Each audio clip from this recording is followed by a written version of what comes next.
Israel സൈന്യത്തിനുള്ളിൽ പ്രതിഷേധം പുകയുകയാണ്. അതിൻ്റെ വീഡിയോകൾ പുറത്തു വന്നു. ഇസ്രയേൽ സൈന്യത്തിനുള്ളിൽ IOF കടുത്ത ആഭ്യന്തര ഭിന്നതകൾ ഇപ്പോൾ പരസ്യമായി പുറത്തു വരികയാണ്.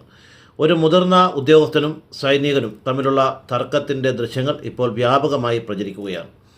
വീഡിയോയിൽ സൈനികൻ പറയുന്നത് ഇങ്ങനെയാണ്: എൻ്റെ സഹോദരങ്ങളെയെല്ലാം ഇതിനോടകം കൊന്നുകളഞ്ഞു. പോയി നെതന്യാഹുവിനെ ആക്രമിക്കൂ. ഈ യുദ്ധം നീട്ടിക്കൊണ്ടു പോവുകയാണ്. ഇത് തടയാൻ ശ്രമിക്കുന്ന ഉദ്യോഗസ്ഥൻ സൈനികനോട് യൂണിഫോമിലാണെന്നും തൻ്റെ ബേസിലാണെന്നും ഓർമ്മിപ്പിക്കുമ്പോൾ ഇത് നിങ്ങളുടെ മാത്രം ബേസല്ല, ഇത് നമ്മുടേത് കൂടിയാണ് എന്നായിരുന്നു സൈനികൻ്റെ മറുപടി. ഇതിൻ്റെ സൂചനകൾ ഇപ്രകാരമാണ്: സൈനികരുടെ മനോവീര്യം തകർന്നു. ഉറ്റ സുഹൃത്തുക്കളുടെ മരണം സാധാരണ സൈനികരെ മാനസികമായി തളർത്തിയിരിക്കുകയാണ്. രാഷ്ട്രീയ നേതൃത്വത്തോടുള്ള അമർഷം, അനാവശ്യമായി യുദ്ധം നീട്ടിക്കൊണ്ടു പോകുന്ന നെതന്യാഹു സർക്കാരിനെതിരെ സൈന്യത്തിനുള്ളിൽ തന്നെ കലാപം പുകയുകയാണ്. നിയന്ത്രണം നഷ്ടപ്പെടുന്നുണ്ട്.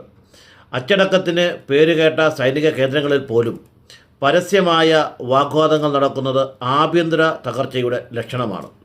യുദ്ധക്കളത്തിലെ പരാജയങ്ങൾക്ക് പിന്നാലെ സൈന്യത്തിനുള്ളിലെ ഈ പൊട്ടിത്തെറികൾ ഇസ്രയേലിനെ കൂടുതൽ പ്രതിരോധത്തിലാക്കുകയാണ്.